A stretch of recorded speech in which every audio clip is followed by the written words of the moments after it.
साथियों नमस्कार, स्वागत एक बार फिर से मेरे YouTube चैनल पर। तो साथियों, हम पढ़ रहे हैं बाबू देवकीनंदन खत्री द्वारा रचित रहस्य और रोमांच से भरपूर एक अद्भुत और जादुई कहानी चंद्रकांता संतति खंड 1। और इस वीडियो में मैं लेकर के आया हूँ आपके लिए इसी कड़ी में खंड 1 का पार्ट 3 और 5वां बयान। तो आइए शुरू करते हैं। 5वां बयान। कुंवर इंद्रजीत सिंह नाहर सिंह और तारा सिंह को साथ लिए घर आए और अपने छोटे भाई से सब हाल कहा। वे भी सुनकर बहुत उदास हुए और सोचने लगे कि अब क्या करना चाहिए। दोनों कुमार बड़े ही तरद्दुद में पड़े। अगर तारा सिंह को पता लगाने के लिए भेजें तो गया में कोई अय्यार न रह जाएगा, और ये बात अगर उनके पिता सुने तो बहुत रंज हो, जिसका ख्याल उन्हें सबसे ज़्यादा था। दोपहर दिन चढ़े तक दोनों भाई बड़े ही तरद्दुद में पड़े रहे। दोपहर बाद उनका तरद्दुद कुछ कम हुआ, मतलब चिंता कुछ कम हुई, जब पंडित बद्रीनाथ, भैरव सिंह और जगन्नाथ ज्योतिषी वहां आ मौजूद हुए। तीनों के वहां पहुंचने से दोनों कुमार बहुत खुश हुए और समझा कि अब हमारा काम अटका न रहेगा। कुंवर इंद्रजीत सिंह, आनंद सिंह, तारा सिंह, पंडित बद्रीनाथ, भैरव सिंह और ज्योतिषी जी ये सब बाग की 12 दरी में एकांत समझकर चले गए और इस तरह बातचीत करने लगे। आनंद: लीजिए साहब, अब तो दुश्मन लोग यहाँ भी बहुत से हो गए। ज्योतिषी: कोई हर्ज नहीं। इंद्र सिंह: भैरव सिंह, पहले तुम अपना हाल कहो, यहाँ से जाने के बाद क्या हुआ। भैरव सिंह: मुझे तो रास्ते ही में मालूम हो गया था कि किशोरी वहाँ नहीं है। इंद्र: यह हाल मुझे भी मालूम हुआ था। भैरव: ठीक है, वह आदमी आपके पास भी आया होगा जिसने मुझे खबर दी थी। इंद्र: खैर, तब क्या हुआ। भैरव: फिर भी मैं वहाँ चला गया, बद्रीनाथ और ज्योतिषी जी की तरफ इशारा करके, और इन लोगों के साथ मिलकर काम करने लगा। ये लोग 200 बहादुरों के साथ वहाँ पहले से मौजूद थे। आखिर यह हुआ कि दीवान अग्निदत्त और 2-3 उसके साथी गिरफ्तार करके चुनार भेज दिए गए। माधवी का पता नहीं कि वह कहाँ गई। वहाँ की रियाया सब अग्निदत्त से रंज थी, इसलिए राजगृही अपने कब्जे में कर लेना हम लोगों को बहुत ही सहज हुआ। अब उन्हीं के 200 आदमियों के साथ पन्नालाल को वहाँ छोड़ आया हूँ। बद्री: आप यहाँ का हाल भी कहिए, सुना है यहाँ बड़े बड़े बेढब मामले हो गए हैं। इंद्र: यहाँ का हाल भैरव सिंह की जुबानी आपने सुना ही होगा। इसके बाद आज रात को एक अजीब बात हो गई। तारा सिंह ने रात भर का कुल हाल उन लोगों से कहा, जिसे सुन वे लोग बहुत ही तरद्दुद में पड़ गए। इन लोगों की बातचीत हो रही थी कि एक चौबदार ने आकर अर्ज किया कि अखंडनाथ बाबा जी बाहर खड़े हैं और यहाँ आना चाहते हैं। अखंडनाथ नाम सुन ये लोग सोचने लगे कि कौन है और कहाँ से आए हैं। आखिर इंद्रजीत सिंह ने उन्हें अपने पास बुलाया और सूरत देखते ही पहचान लिया। पाठकों, ये अखंडनाथ बाबा जी वही है जो रामशिला के सामने फल्गु के बीच भयानक टीले पर रहते थे, जिनके पास माधवी जाती थी तथा जिन्होंने उस समय किशोरी की जान बचाई थी।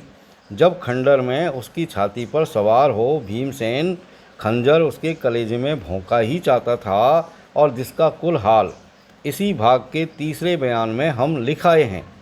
इन बाबा जी को तारा सिंह भी पहचानते थे, क्योंकि कल रात ये भी इंद्रजीत सिंह के साथ ही थे। इंद्रजीत सिंह ने उठकर बाबा जी को प्रणाम किया। इनको उठते देख और सब लोग भी उठ खड़े हुए। कुमार ने अपने पास बाबा जी को बैठाया और अय्यारों की तरफ देख के कहा, इन्हीं का हाल मैं कह चुका हूँ। इन्होंने ही उस खंडर में किशोरी की जान बचाई थी। बाबा, जान बचाने वाला तो ईश्वर है, मैं क्या कर सकता हूँ। खैर, ये तो कहिए कि उस मामले के बाद भी आपको खबर है कि क्या हुआ। इंद्रजीत: कुछ भी नहीं, हम लोग इस समय इसी सोच विचार में पड़े हैं। बाबा: अच्छा, तो फिर मुझसे सुनिए। 2 औरतें और जो उस मकान में थी, उनका हाल तो मुझे मालूम नहीं कि किशोरी की खोज में कहाँ गई, मगर किशोरी का हाल मैं खूब जानता हूँ। बाबा जी की बातों ने सभी को दिल अपनी तरफ खींच लिया और सब लोग एकाग्र होकर उनकी बात सुनने लगे। बाबा जी ने इस तरह कहना शुरू किया, नाहर सिंह ने जब कुमार लड़ रहे थे, यानी नाहर सिंह जी और जब कुमार आपस में लड़ रहे थे, उस समय भीमसेन के साथियों को, जो उसी जगह छिपे हुए थे, मौका मिला और वे लोग किशोरी को लेकर शिवदत्तगढ़ की तरफ भागे, मगर ले न जा सके, क्योंकि रास्ते में ही रोहतासगढ़ के राजा के अय्यार लोग छिपे हुए थे, जिन लोगों ने लड़कर किशोरी को छीन लिया और रोहतासगढ़ ले गए। किशोरी की खूबसूरती का हाल सुनकर रोहतासगढ़ के राजा ने इरादा कर लिया कि अपने लड़के के साथ उसे ब्याहेगा, और बहुत दिन से उसके अय्यार लोग किशोरी की धुन में लगे हुए भी थे। अब मौका पाकर वे लोग अपना काम कर गए। अगर आप लोग जल्द उसके छुड़ाने की फिक्र न करेंगे तो बेचारी के बचने की उम्मीद जाती रहेगी। लड़ भिड़कर रोहतासगढ़ के किले को फतेह करना बहुत मुश्किल है, चाहे फौज और दौलत में आप लोग बढ़के क्यों न हो, मगर पहाड़ के ऊपर के उस आलीशान किले के अंदर घुसना बड़ा ही कठिन है। मगर फिर भी चाहे जो हो, आप लोग हिम्मत न हारें। किशोरी का ख्याल चाहे न भी हो, मगर यह सोचकर कि आपके समीप का यह मजबूत किला आप ही के योग्य है, ज़रूर मेहनत करनी चाहिए। ईश्वर आपको विजय देगा और जहाँ तक हो सकेगा मैं आपकी मदद करूँगा। तो थोड़ा सा हाल यहाँ पर हम रोहतासगढ़ के किले के बारे में देख लेते हैं। यानी ये जो रोहतासगढ़ का जो किला है वो बिहार के इलाके में मशहूर मुकाम है। यह किला एक पहाड़ के ऊपर है। उस ज़माने में इस किले की लंबाई चौड़ाई लगभग 10 कोस की होगी। बड़े बड़े राजा लोग भी इसके फतेह करने का हौसला नहीं कर सकते थे। आजकल ये इमारत बिल्कुल टूट फूट गई है, तो भी देखने योग्य है। तो बाबा जी की जुबानी सब हाल सुनकर कुंवर इंद्रजीत सिंह बहुत प्रसन्न हुए। एक तो किशोरी का पता लगाने की खुशी, दूसरे रोहतासगढ़ के राजा से बड़ी भारी लड़ाई लड़कर जवानी का हौसला निकालने और मशहूर किले पर अपना दखल जमाने की खुशी से गदगद हो गए और जोश भरी आवाज़ में बाबा जी से बोले, इंद्रजीत सिंह, बड़े बड़े वीरों की आत्माएं स्वर्ग से झांक कर देखेगी कि रोहतासगढ़ की लड़ाई कैसी होती है और किस तरह हम लोग उस किले को फतेह करते हैं। रोहतासगढ़ का हाल हम बखूबी जानते हैं, मगर बिना कोई सबब हाथ लगे ऐसा इरादा नहीं कर सकते थे। अच्छा, एक लोटा जल मंगाइए। तुरंत जल आया। बाबा जी ने अपनी दाढ़ी नोचकर फेंक दी और मुँह धो डाला। अब तो सभी ने पहचान लिया कि ये देवी सिंह है। पाठक, रामशिला पहाड़ी के सामने भयानक टीले पर रहने वाले बाबा जी से देवी सिंह का मिलना आप भूले न होंगे। और आपको ये भी याद होगा कि देवी सिंह ने बाबा जी से कहा था कि कल इस स्थान को हम छोड़ देंगे। बस बाबा जी के जाने के बाद देवी सिंह ही उनकी सूरत में उस गद्दी पर जा विराजे और जो कुछ काम किया आप जानते ही हैं। उस दिन बाबा जी की सूरत में देवी सिंह ही थे। जिस दिन माधवी ने मिलकर कहा था कि हमारी मदद के लिए भीमसेन आ गया है, असली बाबा जी भी उस पहाड़ी पर देवी सिंह से मिल चुके हैं, जहां हमने लिखा है कि एक ही सूरत के दो बाबा जी इकट्ठे हुए हैं और उन्हीं बाबा जी की जुबानी रोहतासगढ़ का मामला देवी सिंह ने सुना था। देवी सिंह ने अपना बिल्कुल हाल दोनों कुमारों से कहा और आखिर में बोले, अब रोहतासगढ़ पर हम जरूर चढ़ाई करेंगे। इंद्र, बहुत अच्छी बात है, हम लोगों का हौसला भी तभी दिखाई देगा। हाँ, ये तो कहिए, नाहर सिंह से कैसा बर्ताव किया जाए? देवी, कौन नाहर सिंह? इंद्र, उस खंडर में जो मुझसे लड़ा था बड़ा ही बहादुर है। उसने प्रण कर रखा था कि जो मुझे जीतेगा उसी का मैं ताबेदार हो जाऊंगा। अब उसने भीमसेन का साथ छोड़ दिया और हम लोगों के साथ रहने को तैयार है। देवी, ऐसे बहादुर पर ज़रूर मेहरबानी करनी चाहिए, मगर आज हम उसे आजमाएंगे। आप उसके लिए एक मकान दे दें और हर तरह के आराम का बंदोबस्त कर दें। इंद्र, बहुत अच्छा। कुंवर इंद्रजीत सिंह ने उसी समय नाहर सिंह को अपने पास बुलाया और बड़ी मेहरबानी के साथ पेश आए। एक मकान देकर अपने सेनापति की पदवी उसे दी और भीमसेन को कैद में रखने का हुक्म दिया। अपने ऊपर कुमार की इतनी मेहरबानी देखकर नाहर सिंह बहुत प्रसन्न हुआ। कुछ देर तक बातें करता रहा, तब सलाम करके अपने ठिकाने चला गया और सेनापति के काम को ईमानदारी के साथ पूरा करने का उद्योग करने लगा। आधी रात जा चुकी है। चारों तरफ सन्नाटा छाया हुआ है। गलियों और सड़कों पर चौकीदारों के जागते रहिए, होशियार रहिए पुकारने की आवाज़ आ रही है। नाहर सिंह अपने मकान में पलंग पर लेटा हुआ कोई किताब देख रहा है और सिरहाने क्षमादान जल रहा है। नाहर सिंह के हाथ में श्रुति स्मृति या पुराण की कोई पुस्तक नहीं है। उसके हाथ में तस्वीरों की एक किताब है जिसके पन्ने वह उलटता है और एक एक तस्वीर को देर तक बड़े गौर से देखता है। इन तस्वीरों में बड़े बड़े राजाओं और बहादुरों की मशहूर लड़ाइयों का नक्शा दिखाया गया है और पहलवानों की बहादुरी और दिलावरों की दिलावरी का खाका उतारा हुआ है, जिसे देख देख कर नाहर सिंह की रंगें जोश मारती है और वह चाहता है कि ऐसी लड़ाइयों में हमें भी कभी हौसला निकालने का मौका मिले। तस्वीरें देखते देखते बहुत देर हो गई और नाहर सिंह की नींद भरी आंखें भी बंद होने लगी। आखिर उसने किताब बंद करके एक तरफ रख दी और थोड़ी ही देर के बाद गहरी नींद में सो गया। इस मकान के किसी कोने में एक आदमी न मालूम कब का छिपा हुआ था, जो नाहर सिंह को सोता जानकर उस कमरे में चला आया और पलंग के पास खड़ा हो उसे गौर से देखने लगा।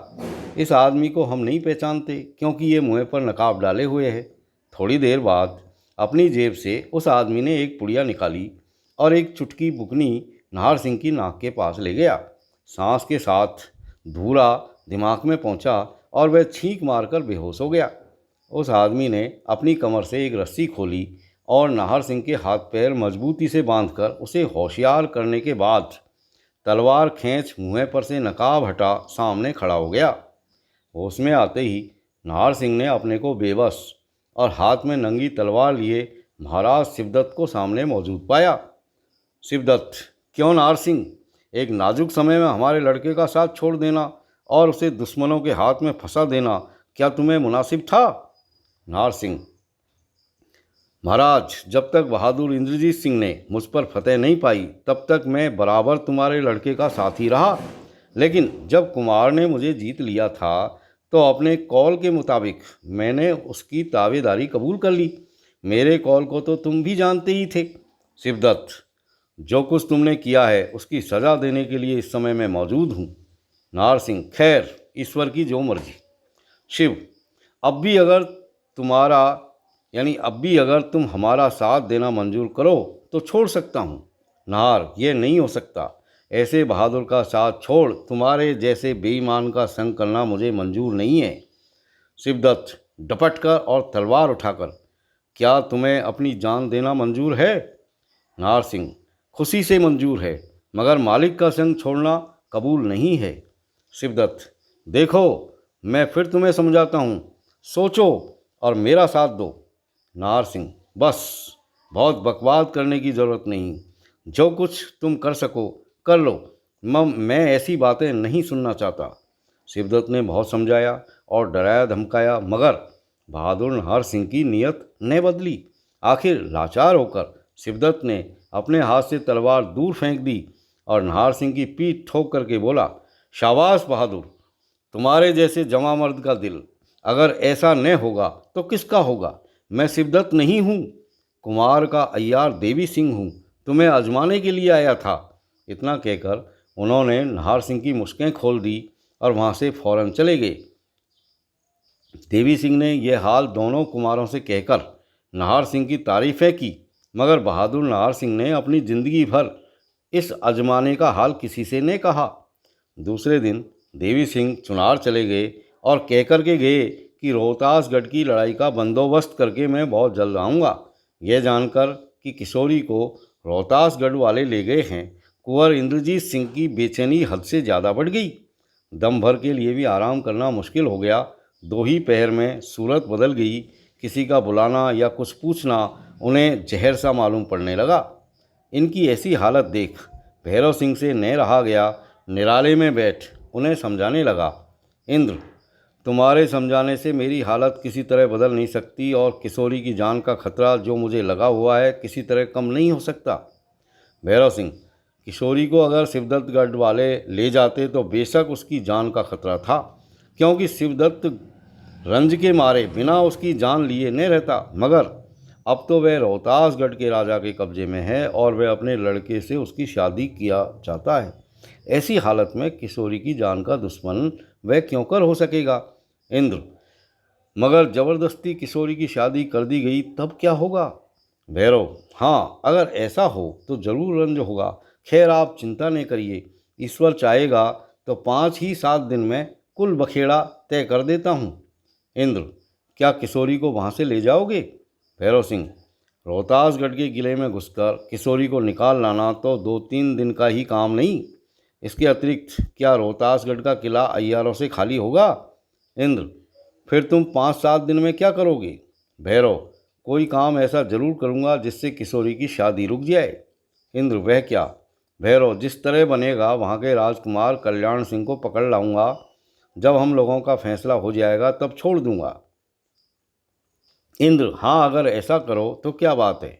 भैरव, आप चिंता नहीं कीजिए, मैं अभी यहाँ से रवाना होता हूँ, मगर आप किसी से मेरे जाने का हाल नहीं कहिएगा। इंद्र, क्या अकेले जाओगे? भैरव, जी हाँ। इंद्र, वाह, कहीं फंस जाओ तो मैं तुम्हारी राह ही देखता रह जाऊँ, कोई खबर देने वाला भी नहीं। भैरव, ऐसी उम्मीद न रखिए। कुंवर इंद्रजीत सिंह से वादा करके भैरव सिंह रोहतासगढ़ की तरफ रवाना हुए, मगर भैरव सिंह का अकेले रोहतासगढ़ जाना इंद्रजीत सिंह को न भाया। उस समय तो भैरव सिंह की जिद से चुप हो रहे, मगर उसके जाने के बाद कुमार ने सब हाल पंडित बद्रीनाथ से कहकर दोस्त की मदद के लिए जाने का हुक्म दिया। हुक्म पाते ही पंडित बद्रीनाथ भी रोहतासगढ़ रवाना हुए और रास्ते में ही भैरव सिंह से जा मिले। 2 रोज चलकर ये दोनों आदमी रोहतासगढ़ पहुँचे और पहाड़ के ऊपर चढ़ किले में दाखिल हुए।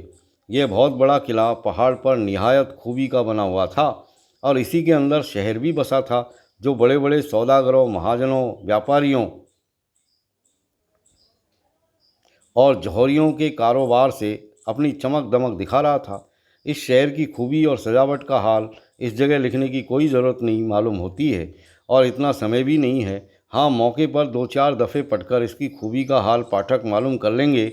इस किले के अंदर एक छोटा किला और भी था, जिसमें महाराज और उसके आपस वाले रहा करते थे, और लोगों में वह महल के नाम से मशहूर था। इस पहाड़ पर छोटे झरने और तालाब बहुत है। ऊपर जाने के लिए केवल एक ही रास्ता है, और वह भी बहुत बारीक है। उसके चारों तरफ घना जंगल इस ढंग का है कि जरा भी आदमी चूका और राह भूलकर कई दिन तक भटकने की नौबत आई। दुश्मनों का और किसी तरह से इस पहाड़ पर चढ़ना बहुत ही मुश्किल है, और वह बारीक राह भी इस लायक नहीं कि 5-7 आदमी से ज़्यादा एक साथ चढ़ सकें।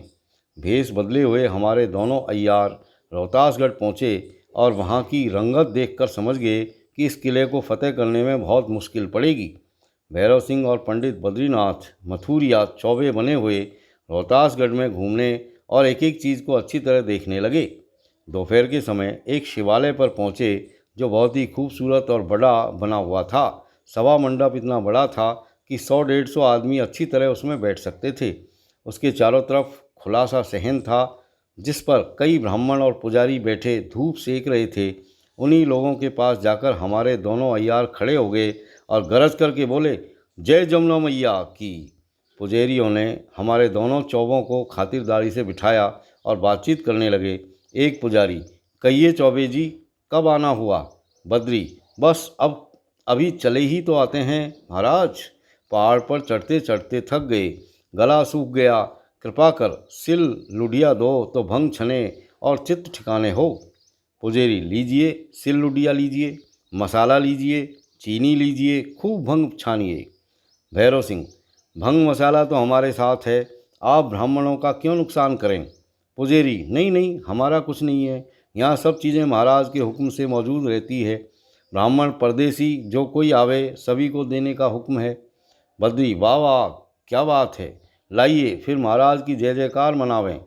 पुजारी ने इन दोनों को सब सामान दिया और इन दोनों ने भंग बनाई। आप भी पी और पुजारियों को भी पिलाई। दोनों अय्यारों ने बातचीत और मस्खरेपन से वहाँ के पुजारियों को अपने बस में कर लिया। बड़े पुजारी बहुत प्रसन्न हुए और बोले, चौबे जी महाराज, बड़े भाग से आप लोगों के दर्शन हुए हैं। आप लोग 2-4 रोज़ यहाँ ज़रूर रहिए। इस जगह आपको महाराज कुमार से भी मिलवावेंगे और आप लोगों को बहुत कुछ दिलवावेंगे। हमारे महाराज कुमार बहुत ही हंसमुख, नेक और बुद्धिमान है। आप उन्हें देख बहुत प्रसन्न होंगे। बद्री, बहुत खूब महाराज, आप लोगों की इतनी कृपा है तो हम ज़रूर रहेंगे और आपके महाराज कुमार से भी मिलेंगे। वे यहाँ कब आते हैं? पुजारी, प्रातः और सायंकाल दोनों समय यहाँ आते हैं और इसी मंदिर में संध्या पूजन करते हैं। भैरव, तो आज भी उनके दर्शन होंगे। पुजारी, अवश्य। यह मंदिर किले की दीवार के पास ही था। इसके पीछे की तरफ एक छोटी सी लोहे की खिड़की थी, जिसकी राह से लोग किले के बाहर जंगल में जा सकते थे। पुजारी के हुक्म से भंग पीने के बाद दोनों अय्यार उसी राह से जंगल में गए और मैदान में होकर लौट आए। पुजारी लोग भी उसी राह से जंगल मैदान गए। संध्या समय महाराज कुमार भी वहां आए और मंदिर के अंदर दरवाज़ा बंद करके घंटे भर से ज़्यादा देर तक संध्या पूजा करते रहे। उस समय केवल एक बड़ा पुजारी उस मंदिर में तब तक मौजूद रहा जब तक महाराज कुमार नित्य नेम करते रहे।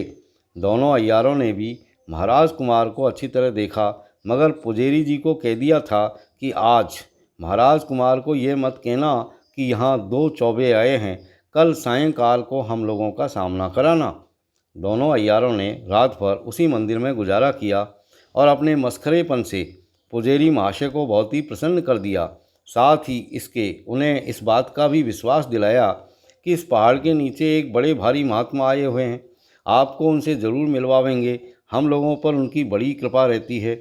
सवेरे उठकर इन लोगों ने फिर भंग घोंट कर पी और सभी को पिलाने के बाद उसी खिड़की की राह मैदान गए। दोनों अय्यार तो अपनी धुन में थे, महाराज कुमार को यहाँ से उड़ाने की फिक्र सोच में रह रहे थे तथा उसी खिड़की की राह निकल जाने का उन्होंने मौका तजवीज़ा था। इसलिए मैदान जाते समय इस जंगल को दोनों आदमी अच्छी तरह देखने लगे कि इधर से सीधी सड़क पर निकल जाने का क्यों कर हम लोगों को मौका मिल सकता है। इस काम में उन्होंने दिन भर बिता दिया और रास्ता अच्छी तरह समझ बूझकर शाम होते होते मंदिर में लौट आए। पुजारी, कहिए चौबे जी महाराज, आप लोग कहाँ चले गए थे? बद्रीनाथ, अजी महाराज कुछ न पूछो, जरा आगे क्या बढ़ गए, बस जहन्नुम में मिल गए। ऐसा रास्ता भूले कि बस हमारा ही जी जानता है। भैरव, ईश्वर ही की कृपा से इस समय लौट आए, नहीं तो कोई उम्मीद यहाँ पहुँचने की न थी। पुजारी, राम राम, यह जंगल बड़ा ही भयानक है, कई दफ़े तो हम लोग इसमें भूल गए हैं और 2-2 दिन तक भटकते ही रह गए हैं। आप बेचारे तो नए ठहरे, आइए बैठिए, कुछ जलपान कीजिए। भैरव, अजी कहाँ का खाना, कैसा पीना, होश तो ठिकाने ही नहीं है, बस भंग पीकर खूब सोवेंगे। घूमते घूमते ऐसे थके कि तमाम बदन चूर चूर हो गया। कृपा निधान, आज भी हम लोगों की इत्तला कुमार से न कीजिएगा, हम लोग मिलाने लायक नहीं हैं, इस समय तो खूब घेरी छनेगी। पुजारी, खैर ऐसा ही सही, हंसकर, आइए बैठिए तो। दोनों अय्यारों ने भंग पी और बाकी लोगों को भी पिलाई। इसके बाद कुछ देर आराम करके बाजार में घूमने फिरने के लिए गए और अच्छी तरह देखभाल कर लौट आए। सोते समय फिर उन्हीं महात्मा का जिक्र पुजारी से करने लगे जिनसे मिलाने का वादा कर चुके थे और यहाँ तक उनकी तारीफ़ की कि पुजारी जी उनसे मिलने के लिए जल्दी करने लगे और बोले, ये तो कहिए कल आप उनके दर्शन करावेंगे या नहीं? बद्री, जरूर, बस कुमार यहाँ से संध्या पूजा करके लौट जाएं तो चले चलिए, मगर अकेले आप ही चलिए, नहीं तो महात्मा बड़ा बिगड़ेंगे कि इतने आदमियों को क्यों ले आए, वह जल्दी किसी से मिलने वाले नहीं हैं। पुजारी, हमें क्या गर्ज पड़ी है जो किसी को साथ ले जाएं, अकेले आपके साथ ही चलेंगे। भैरव, बस तभी तो ठीक होगा। दूसरे दिन जब महाराज कुमार संध्या पूजा करके लौट गए तो बद्रीनाथ और भैरव सिंह पुजारी को साथ ले वहाँ से रवाना हुए और पहाड़ के नीचे उतरने के बाद बोले, बस अब यहीं बूटी छान लें, तब आगे चलें, इसलिए लुटिया लेता आया हूँ। पुजारी, क्या हर्ज है, बूटी छान लीजिए। बद्री, आपके हिस्से की भी बनाऊँ न? पुजारी, इस दोपहर के समय क्या बूटी पिलाइएगा, हमें तो इतनी आदत नहीं थी, आप ही लोगों के सबब 2 दिन से खूब पीने में आती है। बद्री, क्या हर्ज है, थोड़ा सा पी लीजिएगा। पुजारी, जैसी आपकी मर्जी। हमारे बहादुर अय्यारों ने एक पत्थर की चट्टान पर भंग घोंट कर पी और नज़र बचा थोड़ी सी बेहोशी की दवा मिला पुजारी को भी पिलाई। थोड़ी देर में पुजारी जी महाराज तो ची बोल गए और गहरी बेहोशी में मस्त हो गए। दोनों अय्यार उन्हें उठाकर ले गए और एक झाड़ी में छिपाए। बद्री, अब क्या करना चाहिए? भैरव, आप यहाँ रहिए, मैं उसी तरकीब से कुमार को उठा लाता हूँ। बद्री, अच्छी बात है, मैं अपने हाथ से इस पुजारी की सूरत तुम्हें बनाता हूँ। भैरव, बनाइए, पुजारी की सूरत बन। बद्रीनाथ को उसी जगह छोड़ भैरव सिंह लौटे। संध्या होने के पहले ही मंदिर में पहुँचे। लोगों ने पूछा, कहिए पुजारी जी, महात्मा से मुलाकात हुई या नहीं, और अकेले क्यों लौटे? चौबे जी कहाँ रह गए? नकली पुजारी ने कहा, महात्मा से मुलाकात हुई, वाह क्या बात है। महात्मा क्या, वे तो पूरे सिद्ध है, दोनों चौबों को बहुत मानते हैं, उन्हें तो आने ही नहीं दिया, मगर मैं चला आया। अब चौबे जी कल आएंगे। समय पर महाराज कुमार भी आ पहुँचे और संध्या करने के लिए मंदिर के अंदर घुसे। मामूली तौर पर पुजारी के बदले में नकली पुजारी अर्थात भैरव सिंह मंदिर के अंदर रहे और कुमार के अंदर आने पर भीतर से किवाड़ बंद कर लिया। संध्या करने के समय महाराज कुमार के साथ मंदिर के अंदर घुसकर पुजारी क्या क्या करते थे, ये दोनों अय्यारों ने उनसे बातों बातों में पहले ही दरियाफ्त कर लिया था। पुजारी जी मंदिर के अंदर बैठे कुछ विशेष काम नहीं करते थे, केवल पूजा का सामान कुमार के आगे जमा कर देते थे और एक किनारे बैठे रहते थे। चलते समय प्रसादी में माला कुमार को देते थे और वे उसे सूंघ आँखों से लगा उसी जगह रख चले जाते थे। आज इन सब कामों को हमारे अय्यार पुजारी ने ही पूरा किया। इस मंदिर में चारों तरफ 4 दरवाजे थे। आगे की तरफ तो कई आदमी और पैरे वाले बैठे रहते थे। बाईं तरफ के दरवाजे पर होम करने का कुंड बना हुआ था और दाहिने दरवाजे पर फूलों के कई गमले रखे हुए थे और पिछला दरवाज़ा बिल्कुल सन्नाटा पड़ता था।